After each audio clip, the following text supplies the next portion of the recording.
Ya, Assalamualaikum warahmatullahi wabarakatuh. Perkenalkan kami dari kelompok 9 yang akan mempresentasikan hasil PJBL kami yang berjudul Analisis Kinerja Keuangan dan Nilai Intrinsik Saham PT Era Jaya Swasembada Tbk dan PT Mitra Adi Perkasa Tbk tahun 2023 dan 2024.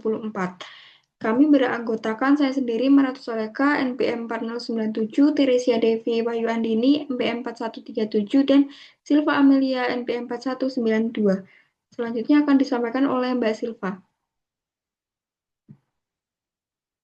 Yang pertama mengenai latar belakang yaitu analisis kinerja keuangan entitas intrinsik saham penting bagi investor untuk menilai apakah saham undervalued, overvalued, atau fair value sehingga pengambilan keputusan investasi lebih rasional.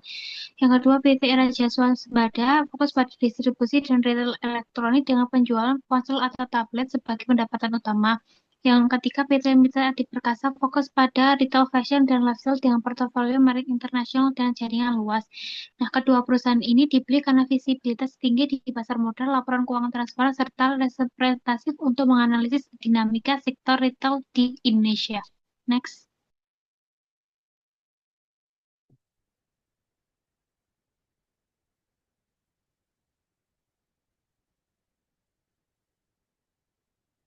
Selanjutnya ada profil perusahaan PT Rajaya Swasembada, perusahaan retail dan distribusi elektronik terkemuka di Indonesia sejak 2004, merupakan mitra resmi merek global seperti Apple, Samsung, dan Xiaomi, serta mengoperasikan jaringan retail seperti iBox, Erafone, Urban Republic, JD Sport, Paris Baguette, dan Baja Coffee dengan diversifikasi ke gaya hidup, fashion, dan B&B.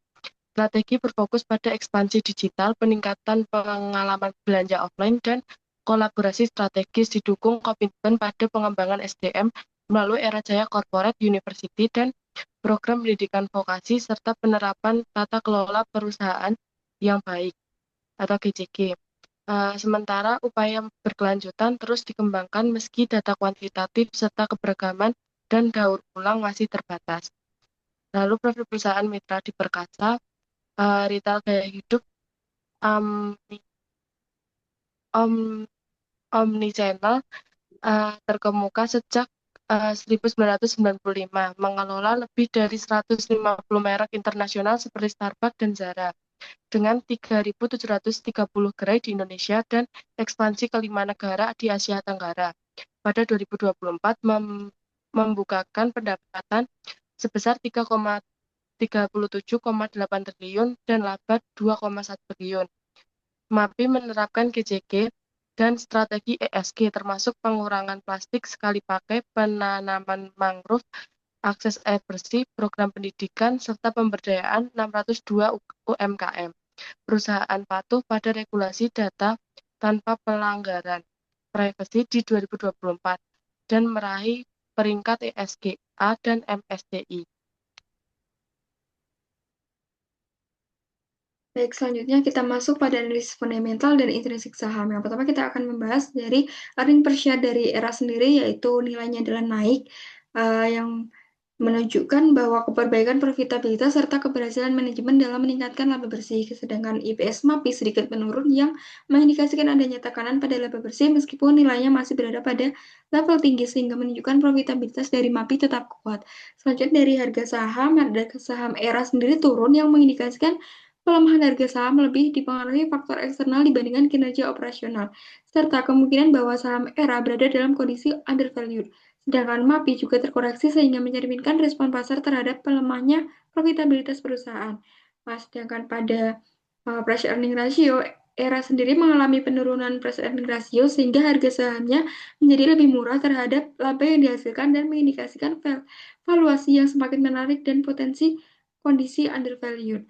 Price earning ratio MAPI sendiri naik yang menunjukkan investor masih menilai prospek MAPI positif dan memberikan valuasi lebih tinggi dibandingkan dengan Era karena kepercayaan pada stabilitas bisnisnya. Kemudian dari book value per share, Era sendiri meningkat menunjukkan adanya pertumbuhan nilai buku perusahaan yang mencerminkan peningkatan ekuitas per lembar saham. Hal ini mengindikasikan kondisi fundamental Era yang semakin kuat, sedangkan dari MAPI mencatat peningkatan BVPS menggambarkan bahwa MAPI berhasil meningkatkan total ekuitasnya sehingga perusahaan semakin baik secara finansial.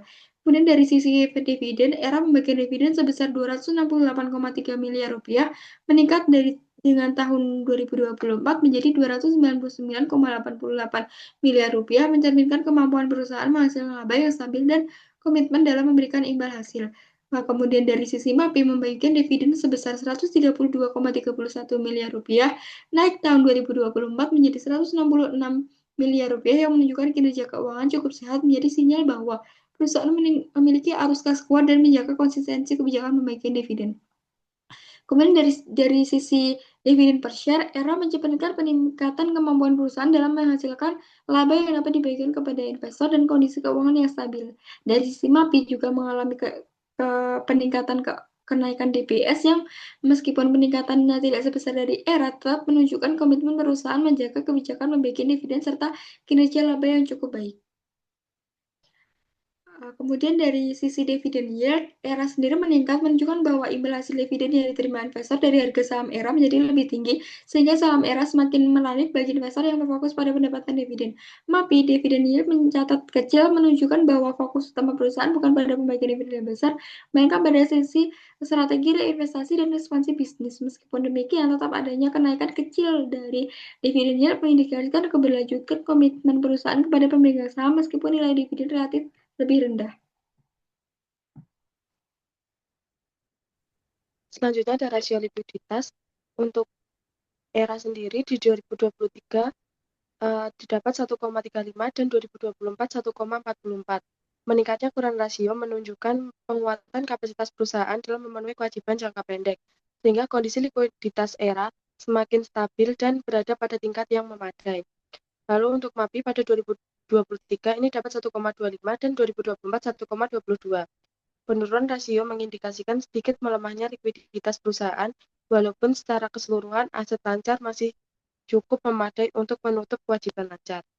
Lalu quick ratio PT Era di 2023 didapat 0,73 dan 2024 0,75.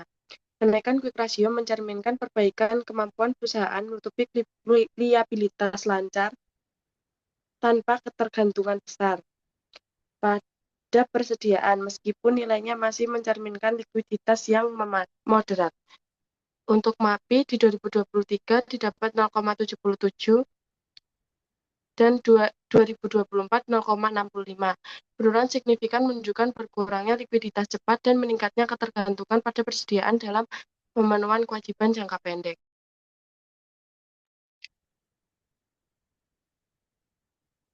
Selanjutnya rasio profitabilitas di mana ROE RA mengalami peningkatan ROE dari 15,27% pada 2023 menjadi 16,77% pada 2024. Hal ini menunjukkan peningkatan efisiensi dalam menghasilkan laba dari ekuitas. Kemudian ROE MAPI menurun dari 25,8% menjadi 19,61%, menandakan pengambilan bagi pemegang saham berkurang meskipun masih lebih tinggi dibandingkan ERA. Untuk RRA, ERA menunjukkan peningkatan ROA dari 6,07% menjadi 6,98%, menandakan aset digunakan lebih efisien untuk menghasilkan laba. Untuk MAPI juga meningkat dari 45,10% menjadi 48,94%, menunjukkan pemanfaatan aset sangat efektif meskipun ROE menurun. Next.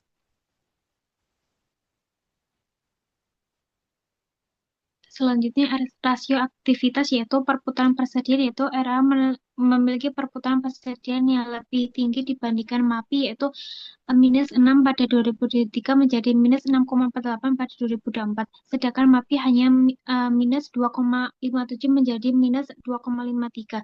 Angka negatif ini menunjukkan adanya kemungkinan penumpukan persediaan, tetapi nilai mutlak yang lebih tinggi pada ERA menandakan persediaan berputar lebih cepat sehingga pengelolaannya lebih efisien. Untuk perputaran total aset, ERA juga menunjukkan perputaran total aset yang lebih tinggi, yaitu 2,94 pada 2023 menjadi 3 pada 2024. Sementara MAPI meningkat dari 1,21 menjadi 1,28. Hal ini menunjukkan ERA lebih efektif dalam memanfaatkan seluruh aset untuk menghasilkan penjualan dibandingkan MAPI. Next.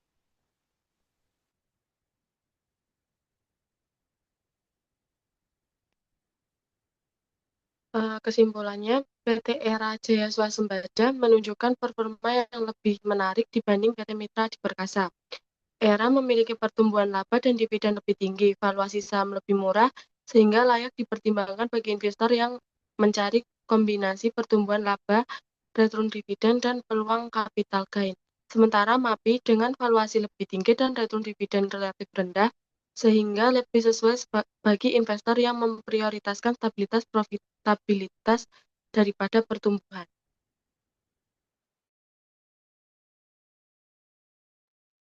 Baik, sekian presentasi dari kelompok kami. Kurang dan lebihnya kami mohon maaf. Terima kasih atas kesempatan dan perhatiannya. Wassalamualaikum warahmatullahi wabarakatuh.